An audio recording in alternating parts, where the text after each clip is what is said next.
여기 한국인들은 지능지수가 낮아서 학업 능력이 매우 떨어진다고 주장하는 중국의 명문대 엘리트들이 있습니다.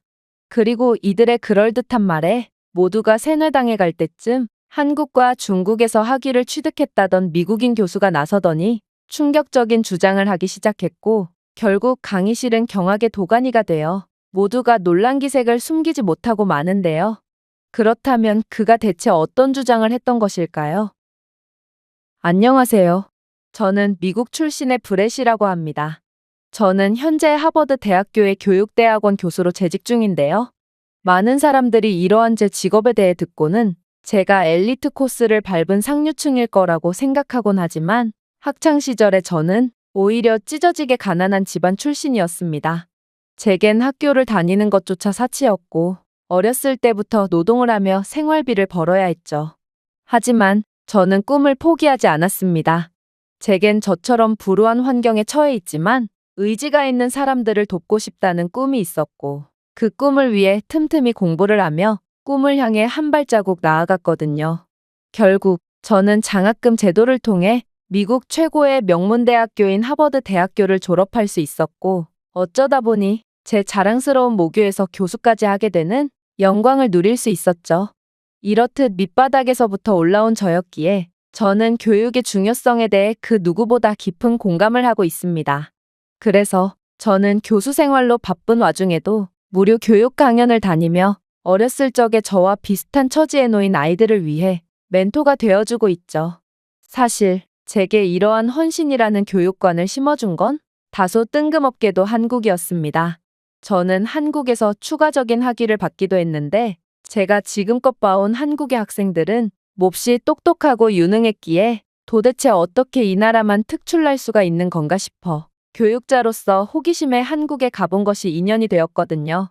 저는 한국과 여러 학술 교류를 하며 한국의 헌신적이고 아름다운 발전사에서 많은 것을 배웠고 결국 한국 대학교로부터 학위까지 받을 수 있던 것입니다. 그래서인지 저는 학생들을 가르칠 때도 한국에 대한 예시를 많이 들곤 했어요. 한국 어른들의 헌신적인 교육과는 각박한 현대사회를 살아가는 저희가 반드시 존경하고 배워야 할 부분이었거든요. 그리고 이러한 제 강의는 학생들로부터 많은 찬사를 이끌어내곤 했습니다. 그러던 와중 최근에 저는 꽤나 충격적인 경험을 하게 되었는데요. 그건 바로 교육학 수업 때였는데 그날도 어김없이 제가 한국에서 배웠던 한국인들의 교육 철학에 대해 설명하며 헌신과 진심의 중요성을 강의하던 와중 웬 중국인 학생들이 충격적인 말을 해오기 시작했거든요. 글쎄요, 저는 교수님의 강의에 동의하지 못하겠는데요.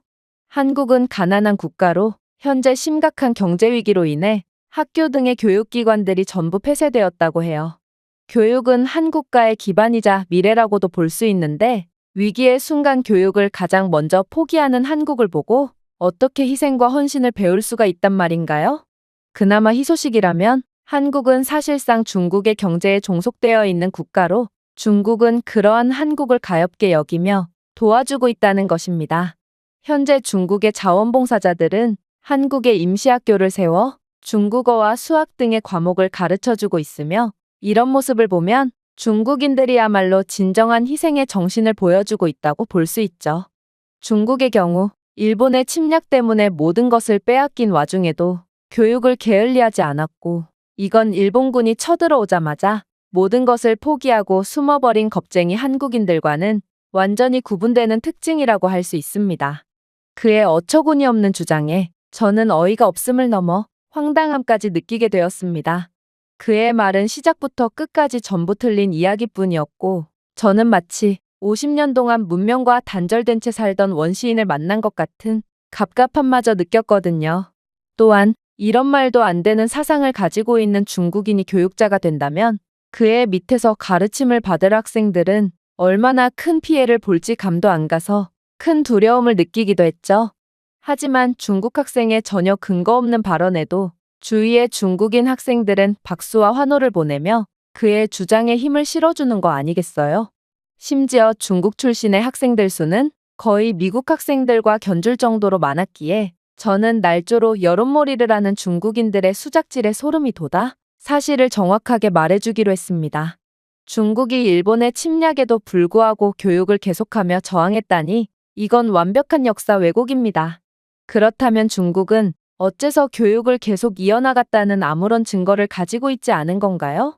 오히려 당시 일본이 남긴 기록을 보면 중국은 엄청난 인구를 가졌음에도 불구하고 단합도 안 되고 겁이 너무 많아서 일본어만 들렸다 하면 국민들을 지켜야 할 군인들조차 숨기 바빴다고 합니다. 군인조차 도망가는 게 현실이니 당연히 교육 따위는 엄두조차 못 냈죠. 실제로 당시의 중국은 공포에 질려 가장 먼저 젊은 세대의 교육부터 포기했고 결국 당시의 중국의 문맹률은 세계 최고 수준이었다고 합니다. 그리고 이러한 교육을 받지 못한 세대는 차후에도 중국 경제에 어떠한 영향도 끼치지 못해서 중국은 일본의 지배에서 벗어난 이후에도 경제 성장률은 계속해서 곤두박질치기만 했다고 하죠. 희생이란 것은 눈 씻고 찾아볼 수 없었던 중국의 처참한 결과인 것입니다. 하지만 한국의 경우는 완전히 다릅니다. 한국은 일제강점기 이후 한국 전쟁까지 거치는 그야말로 다른 나라였다면 아예 국가 소멸에까지 이를 수 있는 최악의 상황을 맞이했거든요. 그러나 한국은 이러한 위기가 지나가자마자 곧바로 엄청난 경제 성장률을 보이며 지속적인 성장을 이어나갔습니다. 도대체 어떻게 그럴 수 있었을까요? 그건 한국은 중국과는 달리 어떠한 역경과 핍박 속에서도 미래 세대를 위한 희생을 아끼지 않았고 당장 먹을 것이 없더라도 자식 교육만큼은 절대로 등한시하지 않았기 때문입니다. 생각해보세요. 한국은 중국보다도 훨씬 작은 나라고 지리적으로도 일본과 더욱 인접해 있습니다. 그 말은 한국은 일본의 끔찍한 침탈에 직접적으로 노출되었다는 말이죠. 실제로 일본 정부는 한국의 문화와 언어를 억압하기 위한 가혹한 정책들을 시행했습니다. 한국의 학교들은 강제로 문을 닫아야만 했고 한국어를 말하는 것은 금지되었습니다. 그러나 한국인들은 겁쟁이 중국인들과는 완전히 다른 사람들이었습니다. 이러한 일본의 억압적인 조치들에 저항하여 한국의 성인들은 미래 세대를 책임져야 할 아이들에게 한국어와 역사, 그리고 문화를 가르치기 위해 비밀학교를 설립했거든요. 이러한 비밀 수업은 종종 발각되는 것을 피하기 위해 집, 사찰, 그리고 멀리 떨어진 외딴 장소에서 열리곤 했죠. 당연히 이러한 비밀학교는 적발이 됨과 동시에 책임자들은 강력하고도 잔인한 처벌을 피해갈 수 없었습니다. 하지만 놀랍게도 한국에서의 이러한 비밀학교는 오히려 날이 갈수록 그 숫자가 늘어만 갔고 결국 이러한 비밀학교들은 한국의 정체성과 문화를 보존하는 데 중요한 역할을 했습니다.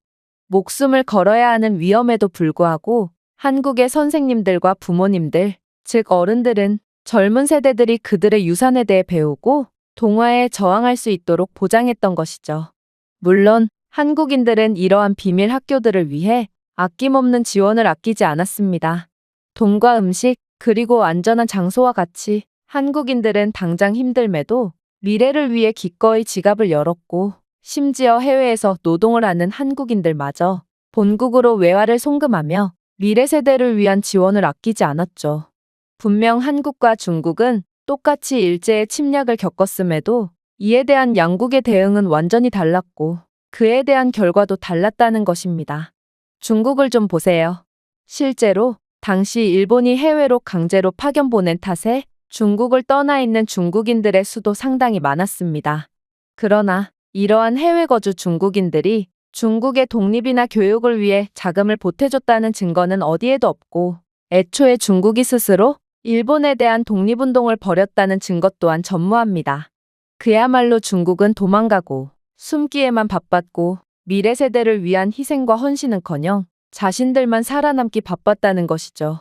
하지만 한국 어른들의 피와 땀으로 이루어진 교육을 받은 한국의 미래 세대들은 결국 훗날 독립운동의 중심이 되었고 일제로부터의 해방 이후에도 한국의 발전을 이끄는 원동력이 되며 어른들의 헌신에 대한 보답을 할 수 있었습니다. 놀랍게도 한국인들의 이러한 교육에 대한 헌신은 한국전쟁 당시에도 많은 기록이 남아 있습니다. 국가적 고난에도 불구하고 한국의 실향민들은 공동체를 재건하기 위해 모였고 그들이 가진 모든 자원을 공유했거든요. 역시나 이들이 가장 먼저 세운 것은 학교였습니다. 한국인들은 집과 생계를 잃었음에도 불구하고 교육과 지역사회 지원을 계속해서 강조했고, 혼란 속에서 자녀들을 교육하려는 노력은 결국 한국의 전후복구의 토대를 마련할 수 있었죠. 보세요. 다른 국가들의 경우 열강의 침략과 내전까지 겪은 경우 결국 가난을 극복하지 못하고 나라 자체가 소멸되어 버리거나 최빈국으로 전락하여 다른 나라의 지원 없이는 생존 자체가 불가능해집니다. 그러나 한국의 어른들은 미래 세대의 교육을 위해 끊임없는 헌신과 희생정신을 보여주었고, 결국 한국의 중장년층들의 희생 덕분에 교육을 받을 수 있었던 세대들은 전쟁이 끝난 뒤에도 한국의 끊임없는 성장을 가능하게 하고 있죠. 이건 극한의 이기주의로 인해 미래가 없는 중국과는 완전히 다른 선순환이라는 것입니다. 그러자 중국 학생들은 제 말에 절대로 동의할 수 없다는 듯 강의실이 떠나가랴 고래고래 소리를 지르기 시작하는 거 아니겠어요? 미국인인 당신이 중국에 대해서 알면 얼마나 안다고 떠들어대는 거죠? 이 모든 것은 제가 중국 교과서에서 직접 배웠고, 당신은 교수라는 자가 날조된 정보로 중국에 대한 터무니없는 비방을 하고 있다니 이건 부끄러운 일입니다. 저는 이러한 당신의 비방을 학교 측에 정식으로 항의할 것입니다. 아니, 그렇다면 중국인들은 한국에 대해 알면 얼마나 안다고 한국에 대한 터무니없는 비방을 일삼고 있다는 말인가요? 저는 중국인들의 황당한 논리에 학을 떼면서도 중국인들의 막무가내식 비방을 더 이상 들어줄 수 없다는 생각이 들어 강하게 나가기로 했습니다. 안 그래도 말 잘했네요. 분명 하버드 대학교 학칙에는 차별금지에 대한 조항이 있고 학칙 위반 시 퇴학이라는 벌칙 조항도 있습니다. 그럼에도 학생은 뜬금없이 한국을 걸고 넘어지며 한국에 대한 선동을 시도했죠. 사실 학생뿐만 아니라 중국인 학생들 대다수는 이러한 공적인 수업에서조차 조작된 자료를 들이밀며 한국을 비방하고 있는데, 문제는 이러한 중국인들의 숫자를 앞세운 선동은 정말로 통하고 있다는 것입니다. 그러나 안타깝게도 제 수업에서는 얄짤이 없을 거라는 말을 해주고 싶네요. 저는 동양의 교육 방식에 대한 논문을 작성한 적이 있고, 이 때문에 중국을 여러 차례 방문한 적이 있습니다. 그리고 저는 한국 대학교의 학위까지 따놓은 상태기에 한국과 중국에 관해서라면 저보다 잘 아는 사람도 드물죠. 자, 이 정도면 중국에 대해 얼마나 아냐는 학생의 질문에 대한 충분한 답이 되었나요? 그렇다면 제가 묻겠습니다. 학생은 학생의 조국인 중국에 대해 얼마나 알죠? 중국의 날조된 교과 과정을 곧이곧대로 믿고도 과연 학생이 중국에 대해 잘 안다고 할 수 있을까요? 그러자 충격적이게도 중국 학생들은 어디서 구해왔는지 중국어가 잔뜩 적혀있는 자료를 들이밀기 시작했는데요. 그러면서 이들은 이 자료들은 중국의 공영방송이 직접 취재한 한국의 가난한 모습의 실체라며, 중국의 통계기관에서 조사한 자료에 따르면 한국인들의 지능지수는 전 세계 최하위 수준으로 조사되었다며 출처 불분명의 통계표를 들이밀었는데요. 그러면서 지능지수가 낮은 한국인들의 학업 능력은 현저히 떨어지고 심지어 문맹률까지 몹시 높아서 50% 이상의 한국인들은 글자도 못 읽는다고 주장해 오더라고요.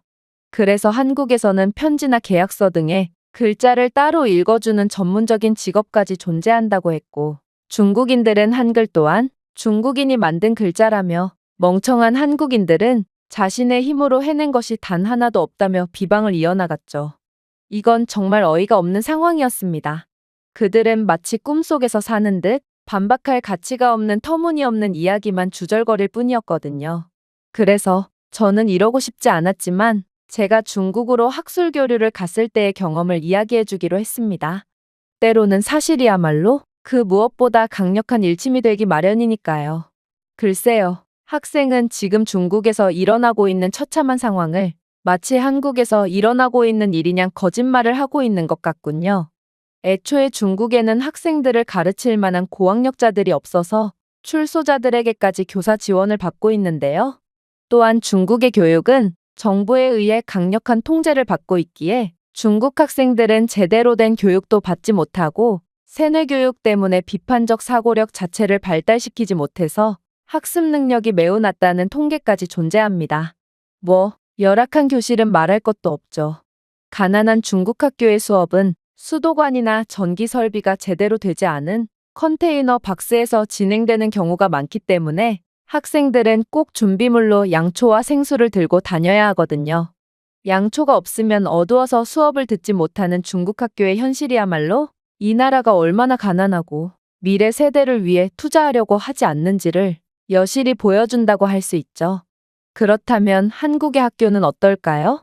일단 한국은 선진국답게 한국에서 교사가 되려면 반드시 대학교 학사학위가 필요할 뿐만 아니라 외국인 원어민 교사의 경우에도 반드시 대학교 이상의 학사학위가 있어야 하는 매우 까다로운 자격 요건이 필요합니다. 이건 영어권 국가의 백인이라면 중졸이나 범죄자 출신이라도 우대받으며 채용되는 열악한 중국의 상황과는 완전히 다른 모습인데요. 하지만 제대로 자격 요건을 갖춘 외국인들은 절대로 중국에 가지 않죠. 왜냐하면 한국에서 원어민 교사 생활을 한다는 것만으로 중국에서 받을 금액의 5배 이상을 받을 수 있거든요. 물론 한국의 경제 수준과 문화 수준은 이미 세계 최정상 수준에 이르렀고 덕분에 한국행을 원하는 외국인 원어민들의 숫자가 폭증한 탓에 이젠 명문대 출신이 아니라면 한국에서 일자리를 구하는 것 자체가 어렵지만 말입니다. 물론 한국 학교의 시설의 경우에도 촛불을 켜며 시력과 공부를 맞바꾸는 중국과는 완전히 수준 차이가 나는 상황입니다. 한국 학교는 이미 스마트보드, 태블릿, 가상현실 및 AI 기반 학습 플랫폼을 포함한 최신 교육 기술을 갖추고 있거든요. 이러한 기술은 학습을 보다 상호작용적이고 개인화된 것으로 만들어 학생들이 복잡한 정보를 보다 효과적으로 이해하고 유지할 수 있도록 해주죠. 하지만 한국의 가장 무서운 점은 따로 있습니다. 연구에 따르면 유전적 요인이 인지 능력과 IQ 수준에 강력한 영향을 미친다고 하는데요. 그런데 한국은 전 세계 IQ 순위 1위에 달하는 국가로 이러한 엄청난 유전자는 안 그래도 선진적인 교육 인프라를 가진 한국의 환경과 강력한 시너지 효과를 일으켜 한국인들을 범접할 수조차 없는 존재로 만들고 있거든요. 실제로 통계에 따르면 한국은 지능지수 면에서 전 세계 1위를 기록하고 있지만 중국은 기껏해야 전 세계 평균을 웃도는 수준인데요. 자신의 개인적인 안녕을 위해 미래 세대를 등한시하는 이기적인 중국인들의 모습을 고려해 본다면 이것도 나름 선방한 결과지만 아무튼 한국과 중국은 비교하는 것 자체가 민망한 수준이라는 것입니다. 또한 저는 중국 학생들의 한글이 중국의 문자라는 근거가 전혀 없는 말에는 대답조차 하지 않겠습니다. 그렇게 따지면 시진핑은 사실 인도 사람이라고 말한다면 그게 사실이 되는 건가요? 중국인들은 꼭 객관적인 증거도 없이 우겨대는 경향이 있던데 그러한 날조야말로 학생이 말한 차별적 언행이라고 볼 수 있는 것입니다. 그러자 뒤에서 조용히 동조만 하던 중국인들까지 모조리 합세해서 그러면 먹고 살기도 힘든데 구태여 학교를 짓고 미래 세대를 위해 헌신을 해야 하냐며 한국인들은 능력이 없으니 남에게 의존만 하는 거라며 고래고래 소리를 질러댔는데요. 그들의 5분이 넘게 지속된 아우성에 결국 수업은 일시적으로 중단되어 버렸고 저는 중국 학생들이 쉰 목소리로 골골댈 때 겨우 입을 다시 열 수 있었습니다. 중국은 역사적으로 봤을 때도 교육 수준이 낮았고 이건 아무리 부모 자식 간의 관계더라도 절대로 희생하려 하지 않는 중국인들의 계산적인 특징 때문입니다. 안타깝게도 그러한 악순환은 계속 답습되어 내려오며 중국의 미래를 어둡게 만들고 있죠. 지금만 봐도 중국의 교육 수준은 일본의 침략 이후와 별 차이가 없거든요. 그때와 지금이나 똑같이 문맹률 세계 최고의 제대로 된 교육을 받지 못한 미래 세대가 유의미한 성과를 내지 못하고 있기에 중국은 아직도 개발도상국에 머물러 있는 것이죠. 생각해보세요. 중국에서는 아이들을 교육해야 할 학교에서조차 아이들에게 강제노동을 시키고 있습니다. 중국 학교에서는 아직까지도 교사가 학부모로부터 뒷돈을 받아 챙기고 있으며 이러한 상납금을 내지 못한 자녀들은 학교에서 수업을 받는 대신 마늘이나 양파를 까는 등의 강제노동에 동원되고 있습니다. 실제로 이러한 중국의 학생 강제노동에 대한 증거는 상당히 많고 오죽했으면 중국 학생들은 강제 노동에 동원되느라 손톱이 아예 없는 경우도 비일비재하다고 하죠. 이러한 아이들의 심리적인 스트레스는 기억력, 주의력, 문제 해결력 등 인지 기능에 영향을 미쳐 학습 능력을 더욱 저하시키고 있고 이건 중국인들의 평균 IQ가 계속해서 낮아지는 주범이라고 볼 수 있는 것입니다. 그러나 한국은 전혀 다릅니다. 앞서 말했듯 한국인들은 전 세계에서 가장 지능지수가 높은 민족이지만 이들은 다양한 노력을 통해 자신들의 유전의 한계를 극복하고 있거든요. 그리고 그러한 부분 중 가장 큰 영향을 미치는 부분은 역시나 한국 어른들의 미래 세대를 위한 희생이라고 볼 수 있습니다. 한국의 어른들, 그러니까 지금의 중장년층 세대들은 한국전쟁의 참화 이후에도 계속해서 헌신과 희생이라는 아름다운 문화를 대물림했거든요. 그저 받고만 끝나는 것이 아닌 한국인들은 계속해서 선순환을 이끌고 있다는 것입니다. 자, 보세요. 많은 중년의 한국인들은 가족들을 부양하기에 충분한 수입을 얻기 위해 장시간을 일했습니다. 공장 노동자, 사무실 직원, 그리고 노동자들은 자주 12시간에서 16시간을 일했죠. 또한 많은 한국인 부모님들은 돈을 아끼거나 추가적인 시간을 일하기 위해 휴가를 기꺼이 포기했습니다. 휴식을 취하거나 가족과 함께 보낼 수 있었던 국경일과 주말은 항상 추가 수입을 위해 희생되었죠. 그리고 이렇게 번 돈은 오롯이 아이들의 공부를 지원하는 데 사용되었습니다. 중국의 부모들은 아이들을 학교에조차 보내지 않고 노동을 시키며 수입을 얻지만 한국은 그와는 전혀 달랐다는 것입니다. 한국의 부모들은 아이들을 학교에 데려가기 위해 수시간 동안을 걷는 것을 마다하지 않았고 이러한 한국의 중장년 세대들의 희생은 지금까지도 이어지며 산업의 역군으로서 한국을 여전히 빛내고 있습니다. 마치 수십 년 전에 그들의 선조들이 해외로 나가 독립운동과 학교 건설에 필요한 외화를 지원했듯이 한국의 1970년대와 1980년대 동안 한국인들은 가족과 국가를 위해 기꺼이 해외로 나갔고 결국 광부, 간호사, 건설 노동자로서 외화를 벌며 이들은 국가의 영웅이 되었습니다. 이건 예나 지금이나 여전히 조국을 버리고 해외로 빠져나가는 숫자는 전 세계 1위인데 절대로 자국으로 돈을 송금하지 않고 조국을 기꺼이 버리는 중국인들과는 차원이 다른 모습이란 말입니다. 자, 거기 중국 학생들 중에 지금도 중국 국적을 유지하고 있는 학생이 있다면 손을 들어주시기 바랍니다. 제 질문에 그렇게나 기세등등하던 중국 학생들은 갑자기 꿀먹은 벙어리가 되어 땅만 쳐다보기 시작했는데요. 이들도 진작에 조국을 버려놓고서 말로만 애국을 떠들고 다녔던 것입니다. 저는 이런 중국인들에게 엄청난 한심함을 느낄 수밖에 없었죠. 역시나군요. 그러나 중국 학생들과는 달리 한국 학생들은 어떠한 이득이 있더라도 자신의 조국을 버리지 않더군요. 한국인들은 반드시 자국으로 돌아가서 자신이 받은 것을 그대로 베풀며 선순환을 계속하거든요. 결국 이러한 환경에서 자라는 한국 학생들은 PISA와 같은 국제적인 평가에서 꾸준히 높은 순위를 차지하고 있고 기술, 공학, 그리고 의학과 같은 분야에서도 두각을 나타내며 한국을 글로벌 리더로 만들었습니다. 또한 한국의 중장년 세대들이 헌신한 덕분에 교육을 받고 숙련된 노동력이 한국을 세계에서 가장 큰 경제국가 중 하나로 바꾸면서 한국의 급속한 경제성장을 이끌었죠. 삼성, 현대, 그리고 LG와 같은 회사들은 세계적인 규모에서 경쟁하는 최첨단 제품과 기술을 생산하면서 혁신의 선두에 있고 이 모든 공은 마땅히 한국의 중장년 세대로 돌려야 할 것입니다. 자, 훌륭한 어른이자 선배들이 있다는 것은 이렇게나 중요한 일입니다.